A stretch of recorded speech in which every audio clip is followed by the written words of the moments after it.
free to ask any questions that you might have come. Today's focus is really all about getting you to think about, your work and leveraging these tools in the virtual space. That's really how I hope to be of service today, but also to connect you with others. I've been on the phone now since 7:30, so that's hour 6. What I love, and it's a privilege really to be able to continue my work like I usually do on Zoom.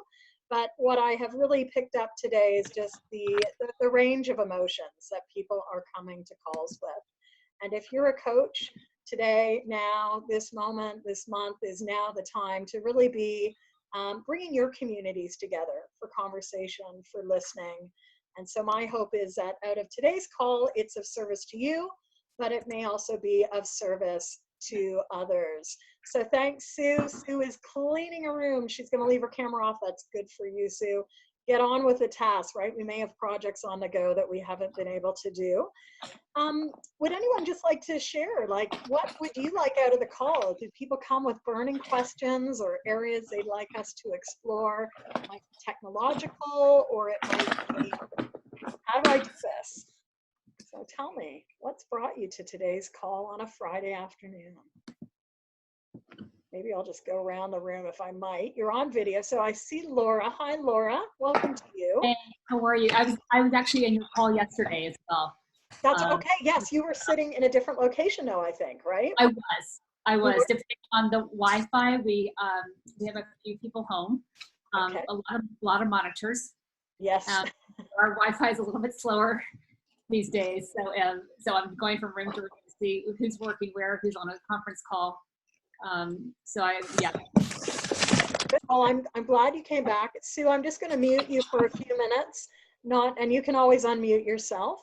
So you're back, Laura. What did you enjoy about yesterday's call? That would also be a good indicator for me. What did you find useful? What I really found helpful was just connecting with people, with other coaches, to see what people are doing, to find out, what the temperature is out there. I mean, I coach mostly individuals, although I run a spiritual group online, and we actually had our first session online at Soul Sisters International, and so I've been doing it for 12 years, meeting in person. And we switched over to Zoom, and we had about maybe 15 women. I think it's going to increase, and so and I have reached out to Zoom to see mainly the difference between webinar and meetings, to see which one works best. I don't know that answer yet because I was number 308 in the chat screen, which I'm not surprised. Yes, but I think they're inundated, which is not a bad thing, but it'll take a while. Yeah. Yeah. So I'm basically in between my coaching. So I've moved all of my coaching to Zoom. I have an office that I usually work in. Yes. In town, but I'm not actually, it's still open, but I feel like it's not responsible to bring clients into the office right now. Yeah. Well, we can do so much on Zoom, right? And for those of us that have been on Zoom, it's like it's another day, but it's not another day in our clients' lives. And so there's an important balance here, right? Even offering these calls this week, I wanted to do it in service because, and also community, right? Like for most of us, even operating in a regular virtual world, like connection is key. And at moments like this, really connecting in is so important. Many of you know that I worked for the United Nations. I worked on the front lines of disaster management for many years, for 13 years in my former career. And the conversation is so important at this moment in time, to just even bring people together like I'm doing. I have a couple of slides that I can show, but it's more important, I think, that we can see each other and say, hey, yeah, you're not alone. You're not alone. So good questions, Laura. I've been telling my clients to register for Zoom as well, because I do life coaching as well as grief coaching, and I have 2 clients right now who are alone and isolated. And so they are reaching out to me for extra sessions because they don't know what to do. Yes. And so that's really important. So I'm trying to figure out a way how to advertise group coaching, right, on because I have Instagrams, and so I might just do it on my personal Instagram to reach more people, just to offer a Zoom session, not for any any planned, I mean, I can do the life balance wheel or something like that, but just to really check in with Yeah. people, see how they're doing it, and to bring them together, because I think this time can be very isolating for people who are already lonely. Yes. And so I'm trying to think of new tools. I mean, I'm not an advocate of watching TV, but right now I'm like, watch the morning show, find out, who's offering free concerts online, who's offering free everything online. Yes. And I think it's a great way to, to bring people back in. Yeah.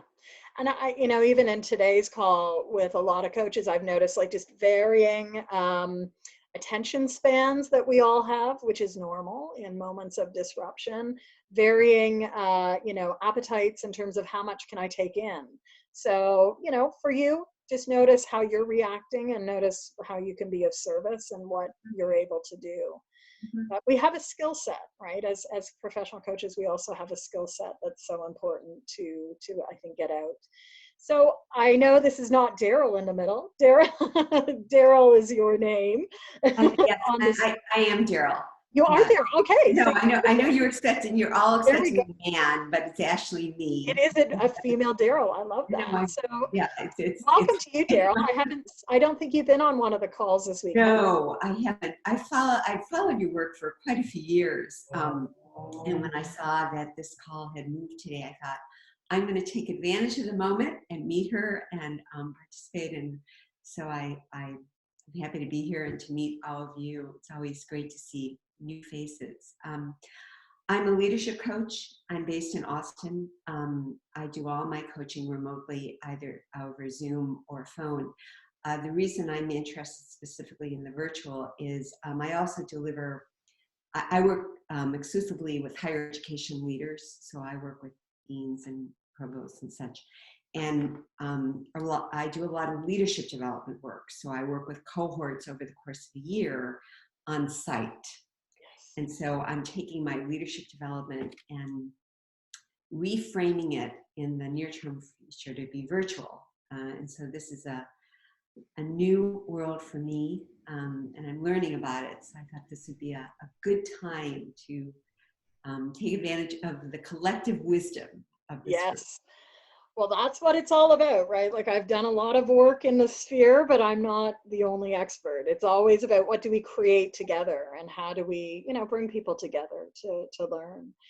Are there any specific questions or resources that you are looking for right now, Daryl, in terms of helping you help your not so much technical. I've been on a number of seminars over the week. I'm part of a cohort that's pretty close. I did my training at Georgetown, and so it's a big cohort, and so we're kind of this collective group that works with one another. The technical, not so much. It's really understanding and being exposed to new ways to facilitate online. I mean, I've read your papers, I've read other papers, but more the human side of facilitation, not so much the technical I can pick up. I used to be at Apple for many years. Didn't help me today, but I like to think there's a base there somewhere. So the technical you can learn, it's more the interactive, the human side of the facilitation. Yeah. And even what we're simply doing right now by welcoming people, if you are using Zoom or other platforms, can people see each other, right? That goes a long way. How are we leveraging Zoom, like chat function? And I'm not using that today, but chat's another tool that we have to bring people's voices in. And albeit we're a smaller group, don't always put people to chat right away. I think it's almost like a default, like just go to chat. Well, you know what? People want to see each other as well. So I see Annette, you were with us, I think, at one of our earlier calls as well, right, Annette? Were you here? Yeah. Yes, Jennifer, I was here with you yesterday. So I think yesterday, and I'm trying to remember where everyone was on the screen. So what are today's needs? Maybe is there something you want to add on to what we've heard from our colleagues? Yeah, so what I'm noticing is I love the realness. So a lot of my coaching groups, support groups, if you will, for myself are longing to connect and choosing video and as well as audio. And then the clients that I'm coaching this week are, overnight embracing how to lead. This morning I worked with a leader in the aviation industry that has 10 leaders that are remotely working from home. You know, think air traffic control, you know, and it is like, you know, from your home desktop. So the psychological aspect. So I know what it took for me to get out of bed today and face and start doing what I need to be doing. And like many of you, I also facilitate leadership programs, and I'm really blessed that I went virtual a few years ago, but it's not my go-to. I'm much happier being in person. So this is now, you know, not 50-50 anymore. This is 100% from here on out. And I also have a lot of government leaders, and I think, wow, they've been so afraid to be on camera for protection of everything, identity, etc. And so now I'm thinking, wow, how have I protected them from not encouraging them to do whatever it takes to go virtual in the past? Yeah. If that makes sense, right? So now they have to do it overnight. And if those of us that are seasoned in the business are experiencing some hesitation, I can only imagine without coaching skills and leadership skills what folks are feeling. Yeah. It's a whole new world, and it's a paradigm shift in many respects as well. You know, I'll put that, and I won't go down that pathway today, but it really is a whole new way to lead, because all we see are these little windows. It's, you know, you can only influence. So just a reminder, you may have seen this, and it's attached to the ICF website on their COVID responses, but there's a white paper that I did just out of chance a few weeks ago, and it's more directed towards the leader. So the leader of the team that needs to go to remote, what do you need to set up and work from home? What are the things to be aware of? I've got a couple of slides that maybe I'll share just so you see that visual as well. And it is, you know, going back to the basics. How are we connecting? How are we providing clarity? How are we reinforcing key messages? And I think I talked about this communication piece yesterday on the call about reinforcement. Like, we need to get back to the phone as well. If you're a leader, don't think that by sending out another email, it's going to connect with people. Schedule one-on-ones in these next few days. And to your point, like, yeah, how are we keeping up with routine? I think even for me, pulling out of bed this morning as well, it was like, it feels like Friday. It feels like it's been a long week. And knowing that, you know what, I needed to get up, get walking on my treadmill, and then I'd be here. And it's Friday. People expect me to be here. So there is something now that I've noticed throughout the day, and just even you're showing it with your smiles. Like, even after being with others for a few minutes, like, I am part of a larger community. And I think that's just part of what we as human beings need at this stage. I'm not neglecting now, like the human and the mental health cost to all of this. And I think as coaches, it's important that we're also very aware of where are our limitations and where do we renew? How do we renew as well? Because there will be an absorptive cost to having calls at this stage. So we've got Dee Dee. Dee Dee, what's brought you to this afternoon's call? Anything that you came with wanting? Yeah, so I started my day with you. I'm not going to end my day with you. So I was debating about coming to lunch with you. And I wanted to share that one of the things that came up this morning in terms of virtual coffee breaks, my client, right after the community call this morning, has instituted water cooler breaks in the afternoon. Nice. So she and her team are doing that. But, you know, Jennifer, one of the things that came up for her was the challenge of managing up when the leader is a really anxious individual. And in particular, the leader is the head of a large community foundation and is being pulled on, right, from all these other entities around the community. And therefore, her anxiety and worry is being transferred to her direct reports, multiple emails at 2, 3, 4 a.m., and not a lot of organization, I guess, is probably the best word. So any thoughts you have around managing up during these kinds of times of crisis? Yeah, it's I such a good always get little nuggets from you, and So Dee Dee, I started my day today with Dee Dee and others. I podcast host as well, something else I've added to my task list, but it's not a task, it's been a labor of love. So as you've heard, I've been a remote leader my entire career with the UN here, and really wanted a vehicle to get word out, right? Like I can only be in so many places. So Dee Dee, your question really stems out of something we talked about earlier today, which was the importance of routine on a team, right? Like what are we doing as teams? Because we know from team effectiveness that teams excel when there is consistency. Teams excel when they have shared team practices. So in the past, that for us might have been a Thursday night out, let's go for a beer or go for a drink. You know, how do you redo that in the virtual space? So I love this notion of an afternoon water cooler talk, or a morning breakfast. Definitely check on that. But managing up, that's a skill set, right? Like, so this is the immediate thinking I'm having right now is one of the most important skills in the remote space is the skill of influence, whether we are managing up, whether we are influencing our stakeholders, whether we are using influence in bringing together people in a conversation. So anything that you can be doing around helping people build the skill of influence, which doesn't necessarily always have the best reputation, right? Like influence, you hear that word, it's like, oh, that can bring a lot of like negative connotation, but it really is, how do we work through others?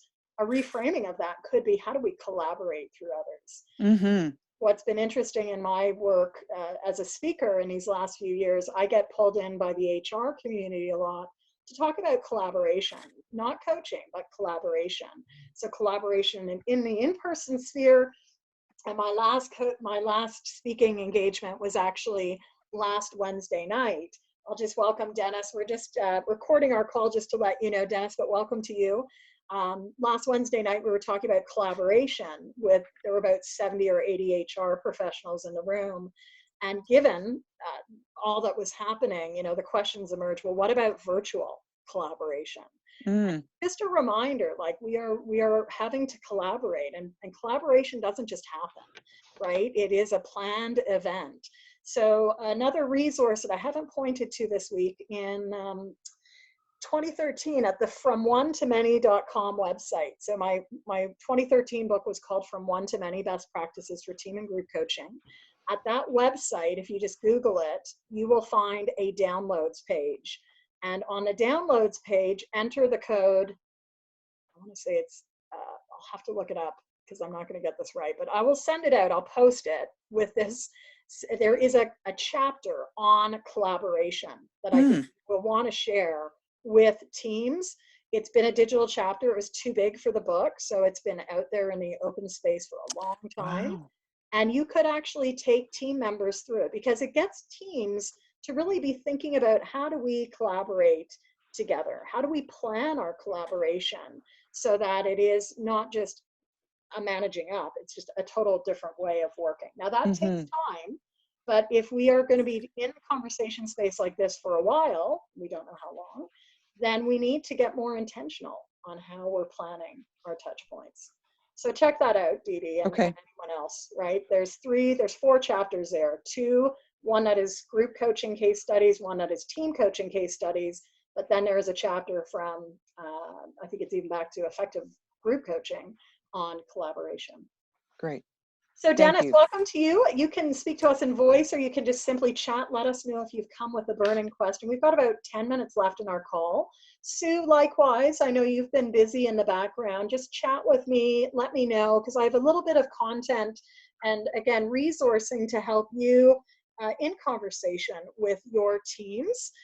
Dennis, before I go there, did you want to say anything in terms of introducing yourself? Well, thank you. I'm glad to have the chance to come back and learn from you. All right. Well, a little soundbite, right? And I hope that it'll sit and stew in all of your brains. Good to see you.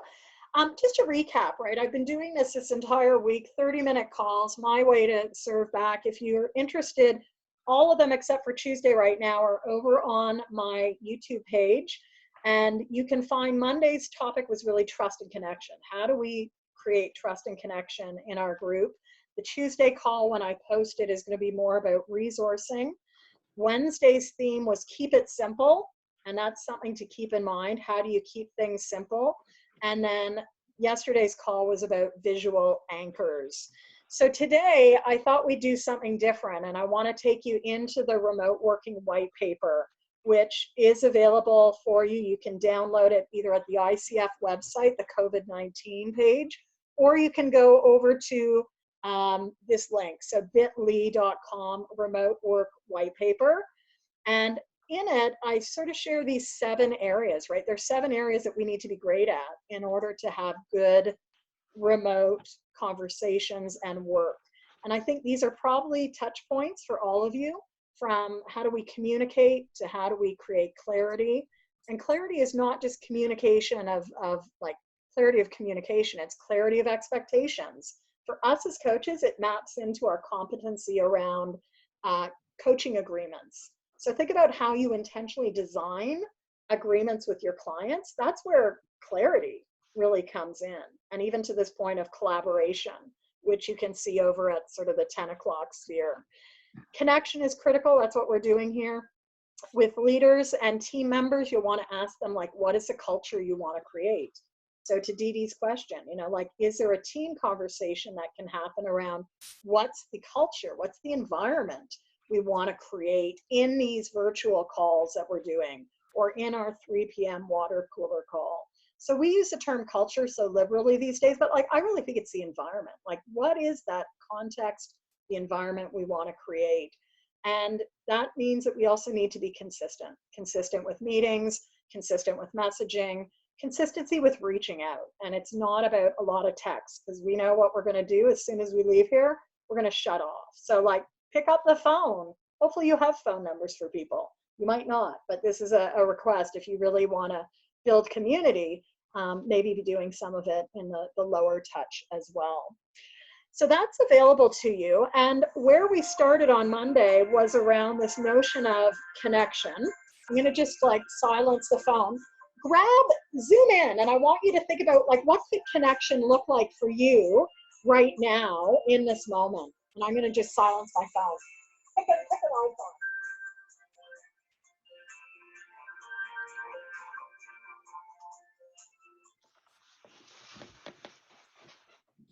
All right. So what's the icon that represents connection for you today? And I've been sharing with a lot of the groups that there's this fun little tool that you can activate in your Zoom room. Okay. The Zoom room has a function in meetings, in the pro meetings, around annotate. So I used this the other day. If you've never seen annotate before, just look at where you see your viewing Jennifer Britton's screen. Click on that, because you're now going to get some options. You're going to get a drop-down menu. It may say view other options, or view options, or even annotate. And just like we've got some of our colleagues already finding the stamp function, that is known as the stamp function, you can also grab a pen. Okay, so there's a text function or a drawing function. Grab one of those and then share with us as you are, like, what is the image that represents connection for you right now? And I think this is so lovely to just see how people are really doing that. I'm going to circle these 3. It's a different one that I started the week with, but like, I think that the leaning in today, after a week of people having to work remote, is so important. Monday, the energy was like, oh yeah, we got to do this. But by Friday, I think people are really hungry to be leaning in and be across the table. So don't forget, I won't do it right now because we'll lose these icons and what people have stamped, but you can always stop your share in a Zoom call and bring people back to that Hollywood Squares version, i.e. how we came onto the call. So Laura, you mentioned you're going to bring together community. On a front screen of Zoom, you can have up to 20 people that can be seen. Once you're in sharing a screen, you can only see 4 or 5. sometimes you can actually bring that outwards, but it's just, we want to bring everyone in visually. So I have a few other things to share, but would anyone like to articulate? Why don't we just do 2 sound bites each? Because giving people the chance to articulate what's important about their choice is so important in coaching. And it's important in any conversation. I don't want you to just circle it, but I want you to own this. So I'm going to go down the screen like I can see. Laura, you're at the top of the screen. 2 or 3 words only. What did you choose and why? But I chose the circle table. It's actually what I prefer for our dining table, because everyone is equal and we all have different, the conversation is flowing equally and you're at the center. All right. Okay. Dee Dee, just a few words. You're under Laura on my screen. So over to you, Dee Dee. What did you choose? And we've got you on mute, so we'll get you on mute. I like the icon where there was one person holding the flag. Ooh. Say a little more. A few of you chose that. So what does that represent? Because that was I think those are both my icons. What does it represent for you, Dee Dee? I feel like maybe a place for folks to come back to, the tour guide person that's walking through tourist attractions who has the flag. There's always, my clients can always come back to me no matter what, and they can find me no matter what.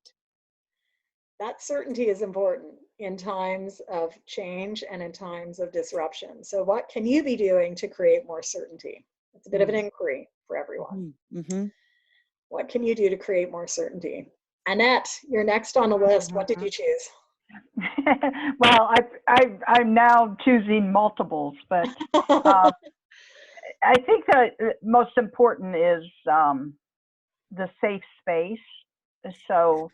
So whatever that looks like, I chose the circle with right now you in the center, and just the interchange. But I like the idea of that energy of a circle that's flowing, and again, also just noticing how important checking in, like an attunement or some type of check-in for leaders in the future with their folks, as well as us as coaches, because we can't assume that the brains will be willing to go there, to drive for the task or the results. Yeah.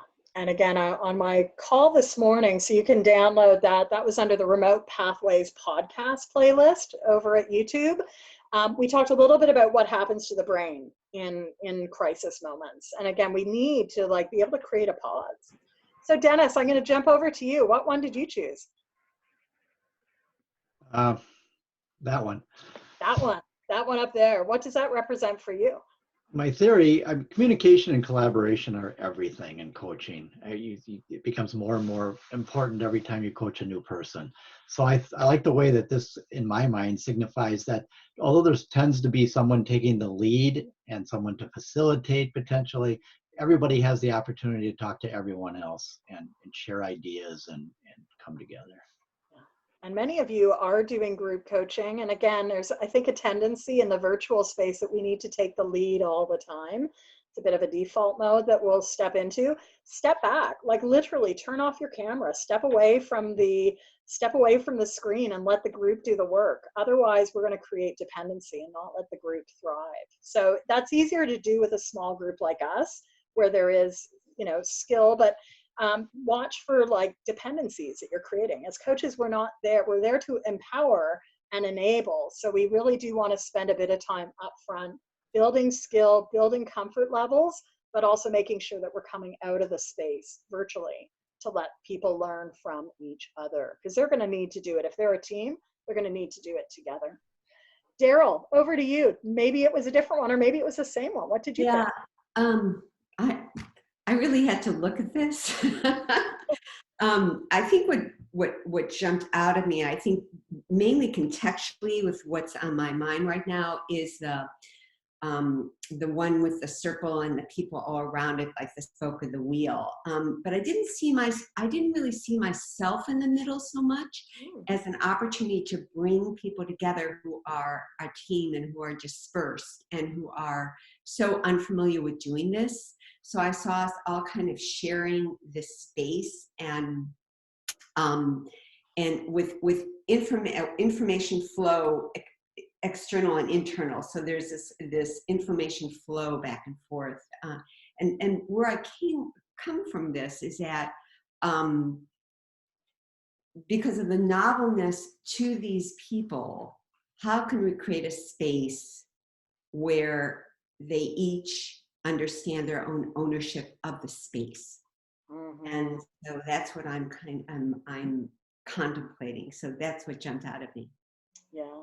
And ownership is key. Who owns what? How do we co-create together? Do we have agreements around that as well? That's really important. Thank you, Daryl. Annette, I don't think we've heard from you yet. And Sue, I know Sue is on mute. Sue, you can share with us on chat what one you've chosen, but let's go to you, Annette. I think I did share a minute ago. Okay, you were. Yeah. Getting to be the end of the day here for me. That's okay. That's okay. You're doing great. That's good. And Sue, what did you choose? Maybe you can, she's unmuting. Great. I'm muting, yes. I chose the one with the 3 circles and the people inside the circles because for the job that I do right now as I transition into being a coach, we tend to be in one location where we connect with people in other locations. And so I think it fits quite well into coaching, but it's a totally different kind of job. So yeah, fair enough. I need another skill set. Need another skill set. Well, I'm also very conscious of it's almost time. So let me whiz through.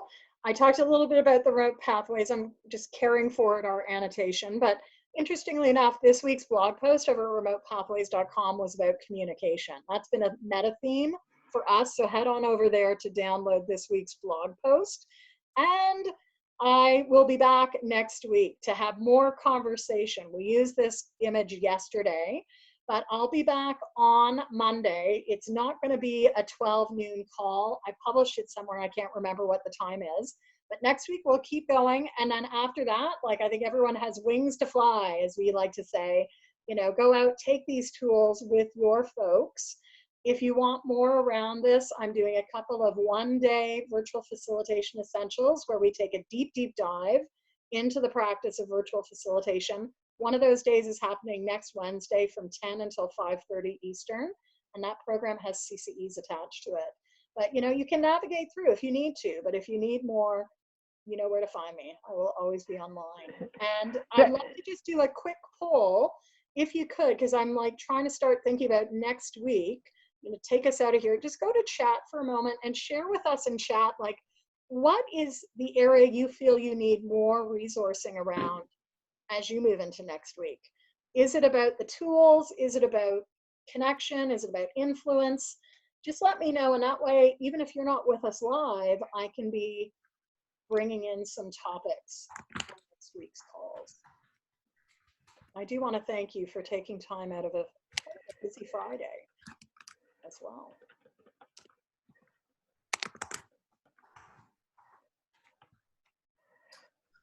So, Jennifer, is there a limit on the class next Wednesday? Will it be a group of 20? Or? Yeah, I like to keep it small, like it's going to be less than 10, possibly less than 8. Yeah, it's an interactive day. And so it is about getting you comfortable with the tools and practicing. Each group member has to do a 10-minute little something for us. So it could be an opener or a closer. There probably will be space in it. So, you know, are you needing to decide as you get closer to the date what Wednesday will look like? Okay. Yeah. So lots of tools questions, inquiry, potential clients. How do I do this successfully? Yeah. How do I work from home? I was sharing earlier, you know, there's some really good resourcing online around working from home. I did an article last week that's posted on Thrive Global.